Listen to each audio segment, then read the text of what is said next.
छोटे शेयर ऊंची छलांग और काफ़ी सारे सवाल हमें ऑलरेडी मिल चुके हैं दर्शकों के। देखिए, पहला सवाल हमें मिला है, एक हमारे दर्शक हैं, बैड लक के नाम से आईडी बना हुआ है। सर, इतना ज़्यादा पेसिमिस्टिक आईडी क्यों बना के रखा हुआ है? थोड़ा नाम भी बता देते।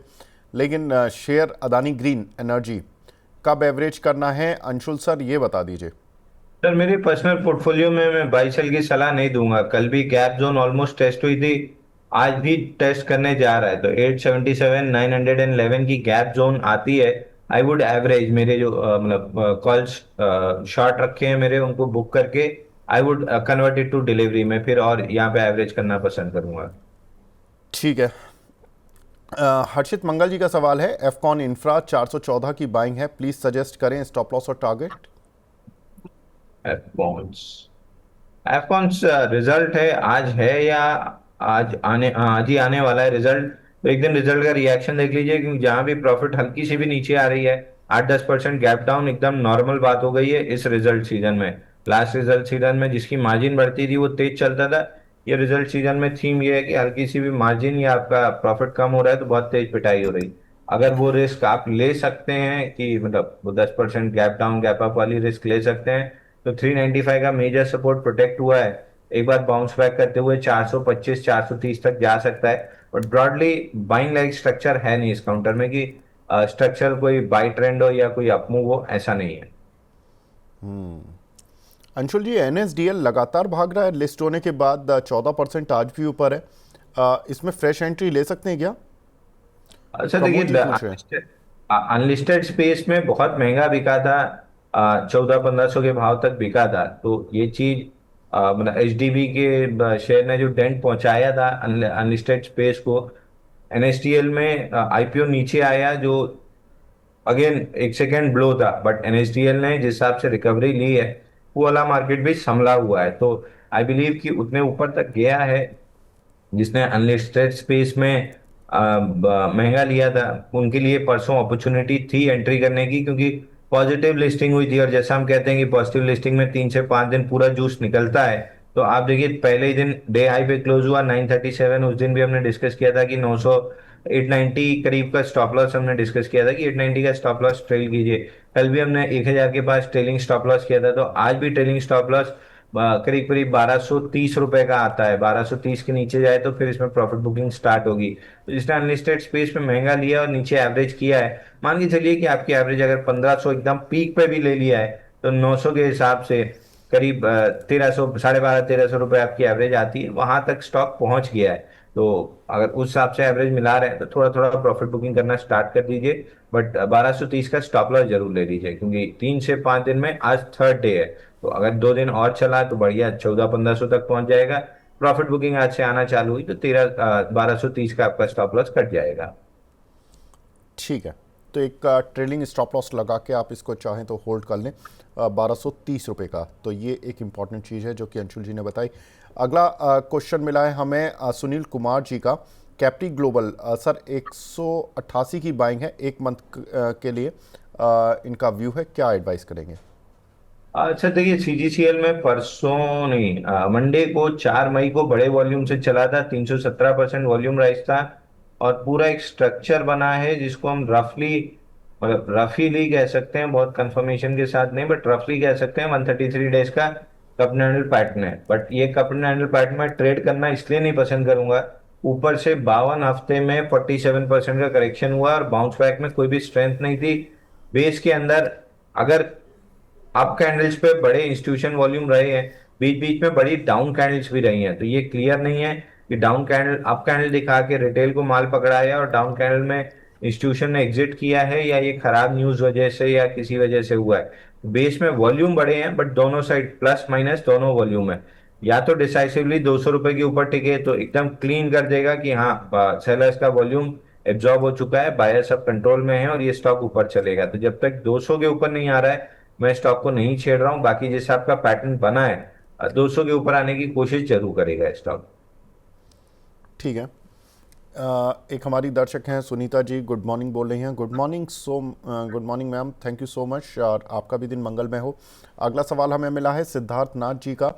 नमस्ते सिद्धार्थ जी, इनका सवाल है कोरोमंडल इंटरनेशनल पर ₹2658 के लिए हुए हैं, 2400 की रेंज में शेयर आ गया है। कह रहे हैं कि सर बहुत लॉस हो रहा है, शॉर्ट टर्म और लॉन्ग टर्म टारगेट बता दीजिए। कोरोमंडल इंटरनेशनल। हाँ जी, 2600 जो अब 2400 की रेंज में।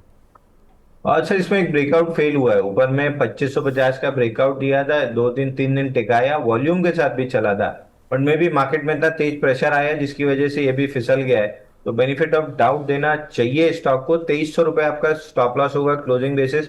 अगर 2300 टूटता है तो फिर ये स्टॉक खराब होगा, उसके बाद आपको एग्जिट करना है। अगर 2300 नहीं टूटता है तो फिर मार्केट की स्टेबिलिटी के साथ और मिड कैप इंडेक्स की स्टेबिलिटी के साथ ये भी अपना बेस रेडी करेगा और वापस ऊपर चलने की कोशिश करेगा। तो जब तक 2300 के ऊपर है, I would B bullish on this stock. ठीक है। एक दर्शक हैं केआरबीएल पर आपका व्यू जानना चाहते हैं। केआरबीएल आज काउंटर टॉप गेनर्स भी है, टॉप गेनर्स की लिस्ट में भी है और कंपनी के कल नतीजे आए थे। नतीजे ठीक ठाक अच्छे देखने के लिए मिले। वाई ओ वाई बेसिस पर करीब 1200 करोड़ की सेल के मुकाबले 1584 करोड़ रुपए की सेल आई है। ऑपरेटिंग प्रॉफिट 117 करोड़ से बढ़कर 193 करोड़ रुपए और नेट प्रॉफिट करीब 87 करोड़ से 151 करोड़। तो एक अच्छा खासा जंप कंपनी के वाई ओ वाई नतीजों में देखने के लिए मिला। क्यू ऑन क्यू नतीजे भी ऑलमोस्ट फ्लैट थे। तो इस समय क्यू ऑन क्यू नतीजे अगर फ्लैट भी हैं और वाई ओ वाई में अच्छी ग्रोथ है तो मार्केट उसको रेस्पेक्ट करने की कोशिश तो कर रहा है। केआरबीएल को भी आज वही रेस्पेक्ट मिला है। सर क्या लग रहा है, निकलें या अभी रखें? तो केआरबीएल आपको याद होगा, मैंने गैप के साथ जब लास्ट टाइम अर्निंग्स के बाद गैप आया था 19 मई को, और 344 का लेवल निकला था गैप के साथ, तब भी हमने डिस्कस किया था कि बड़े स्ट्रक्चर का ब्रेकआउट आया है, ये धीरे धीरे करके अगले रिजल्ट तक समवेयर अराउंड 464 का अपना हाई टेस्ट कर सकता है, बट नहीं कर पाया। लेकिन जिस लेवल से हमने बाय दिया था उस लेवल से तो काफी अच्छा ऊपर है, तो अच्छी रिटर्न आपको मिल रही है। और आज के गैप ने वापस से 381 का जो रेजिस्टेंस बन गया था, सपोर्ट टर्न रेजिस्टेंस था, उसको वापस सपोर्ट में कन्वर्ट कर दिया है गैप के साथ खुल के। अभी तक 8.1 मिलियन का वॉल्यूम हो चुका है, जो कि 1043% वॉल्यूम राइज है अगेंस्ट 50 डे एवरेज वॉल्यूम।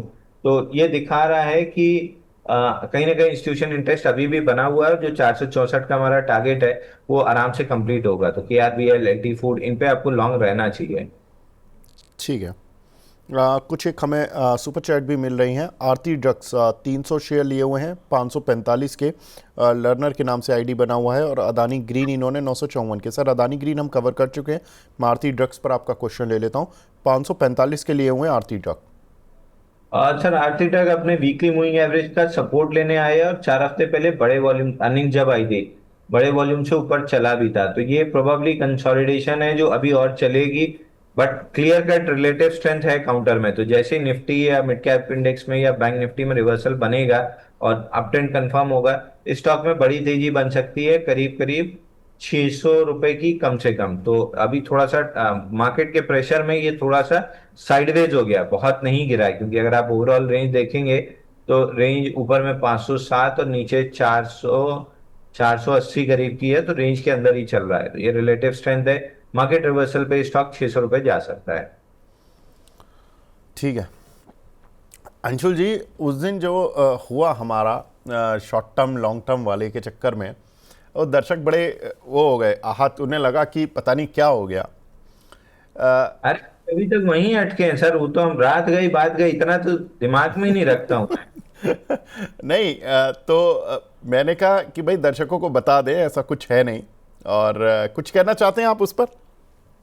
मैं ये नहीं कहना, उस पे मैं तो उसी दिन भूल गया सर, जो हुआ उस दिन बात खत्म। मेरा सिर्फ ये मानना था कि जो इस मार्केट को सट्टा समझ के आएगा उसको निश्चित वो लॉस देगा, उसका पैसा उसके पास जाएगा जो इसको धंधा मान के प्रॉपरली रीडिंग करके और वो करके बोलता है। दूसरी मेरी दिक्कत क्या होती है, जैसे कल भी मैंने एक शो पे बोला कि आदमी बाय ऑन डिप्स बोलता जाता है कि आप बाय ऑन डिप कर लो, बाय ऑन डिप कर लो, बाय ऑन डिप कर लो। वो 1000 रुपए, 1500 रुपए, 2000 रुपए का रिलायंस कैपिटल आज डीलिस्ट हो गया, बाय ऑन डिप करने वाले आदमी का डीलिस्ट हो गया। Yes bank diamond in the dust है, वो 400 रुपए का 4 रुपए आ गया।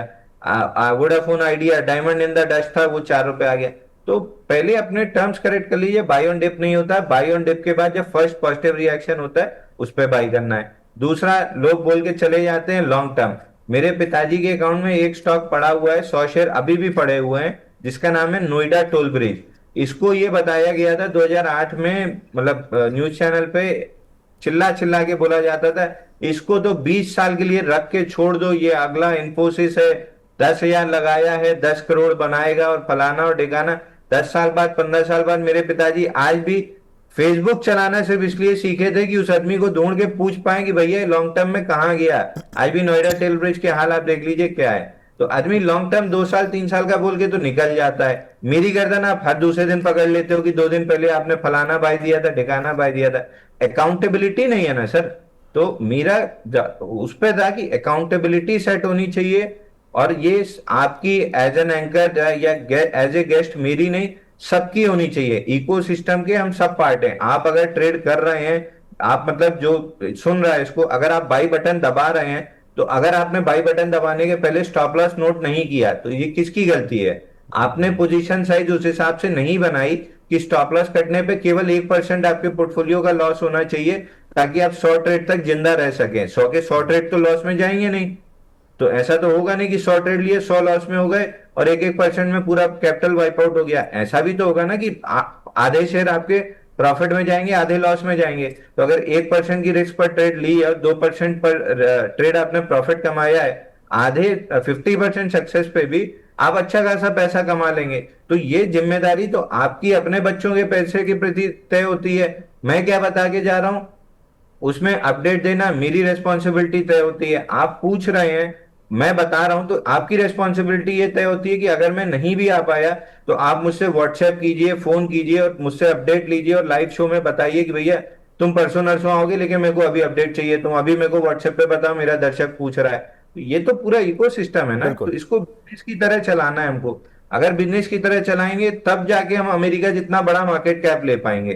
तो उस चीज पे था ये। कोई और इतना तो सर मैं उसी दिन भूल गया था। 10 मिनट में रात गई बात गई। कौन इतना सब याद रखता है? ये याद रखो कौन से शेयर में ब्रेकआउट आना है, किस में रिलेटिव स्ट्रेंथ है, किस में बन रहा है, किस में आगे पैसा कमा सकते हैं। बिल्कुल। देखिए वो जो डिस्कशन था ना, वैसे भी मैं बता दूं कि वो डिस्कशन किसी को आहत करने के लिए नहीं था, ना कोई एक दूसरे लोगों को, मतलब जो लोग देखिए जो इस प्रोफेशन में जुड़े हुए हैं ख़ास तौर से, उनके लिए ऑफ कोर्स ये एक उनके लिए रोजी रोटी है, वो सोचते उस तरह से है। लेकिन जो एफ एंड ओ है या बहुत सारे स्पेकुलेटिव ट्रेड्स होते हैं जिन पे कि बहुत ज़्यादा रीडिंग की ज़रूरत होती है, लोग क्या करते हैं कि उन लोगों को देख तो लेते हैं कि उन्होंने बहुत पैसा कमाया, लेकिन उनके पीछे की जो हार्ड वर्क है वो देखते नहीं है। इसीलिए सेबी ने भी डेटा दिया कि भैया 95% लोग तो ट्रेडिंग में और इस चीज़ में लॉस खाते हैं। अब वो इसीलिए खाते हैं क्योंकि वो lack of knowledge, lack of intelligence और लैक ऑफ स्किल सेट, उसकी वजह से वो लॉस खाते हैं। अब लेकिन जो 5% लोग हैं, जिसमें कि अंशुल जी जैसे लोग आते हैं जो कि 15-20 साल दे चुके हैं, 10 किताबें, 100 किताबें, कितनी किताबें पढ़ ली अंशुल जी आपने? सर मेरे पास तो आप मानोगे नहीं, ये लो ये सामने किताब रखी है, मैं पढ़ रहा हूँ। मैं हमेशा किताब पढ़ता ही रहता हूँ क्योंकि आप ही नॉलेज अपडेट कराता रहेगा।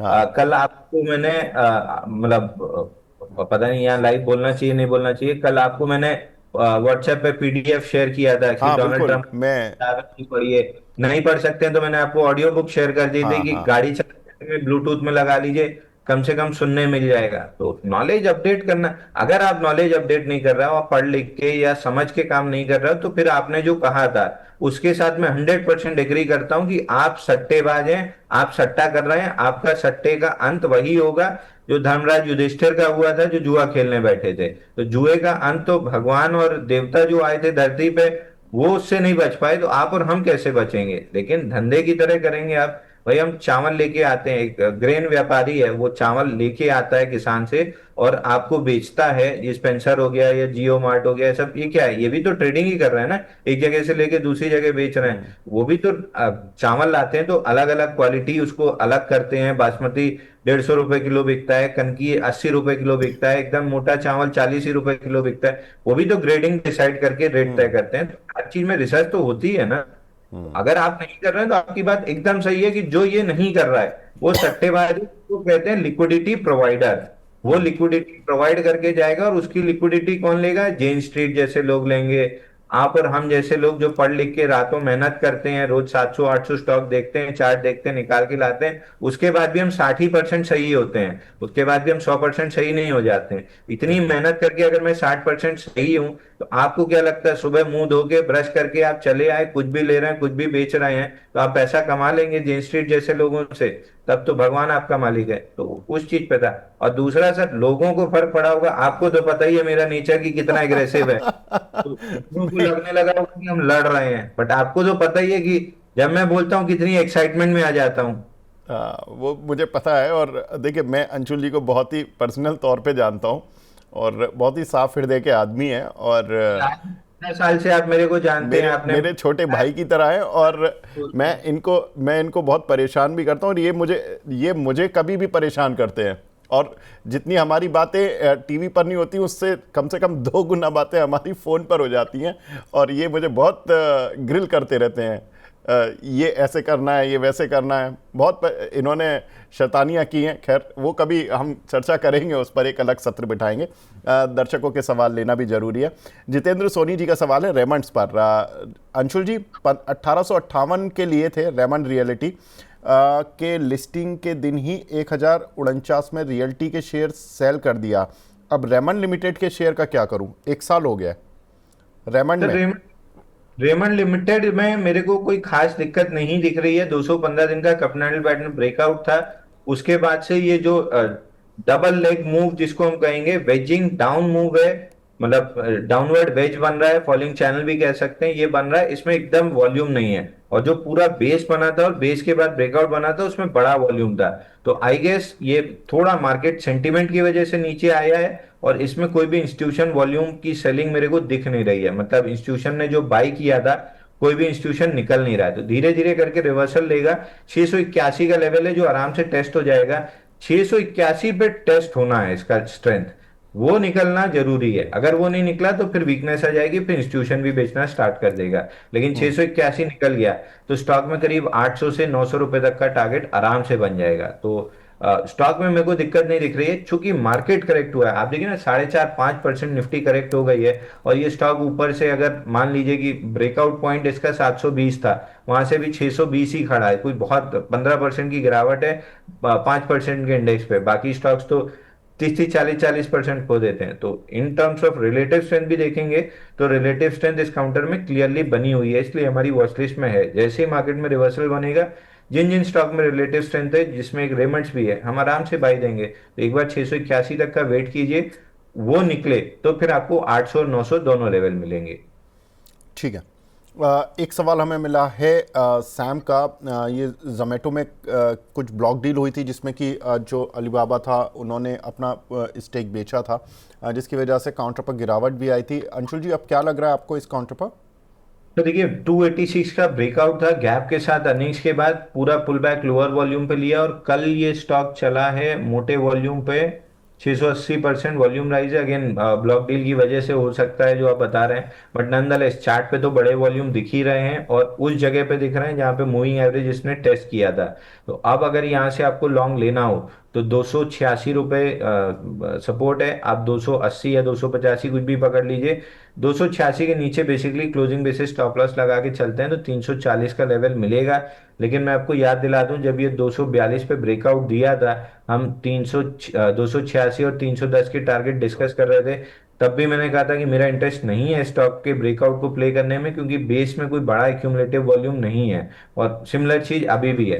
एक दो तीन पूरे इस मूव में केवल 3 बड़ी एक्यूमुलेटिव कैंडल रही हैं। इतने बड़े स्टॉक में, इंस्टीट्यूशन इंटरेस्ट वाले स्टॉक में, इससे ज्यादा होनी चाहिए। तो इसलिए मेरा इंटरेस्ट नहीं आ रहा है, सिर्फ वॉल्यूम की वजह से। बाकी प्राइस चार्ट पे 340 आते हुए दिख रहा है। ब्रजेश राय जी हैं बक्सर बिहार से, ये पूछ रहे हैं अदानी ग्रीन पर सर मैं बात कर चुका हूँ। मैं एटीजीएल पर ले लेता हूँ आपका सवाल।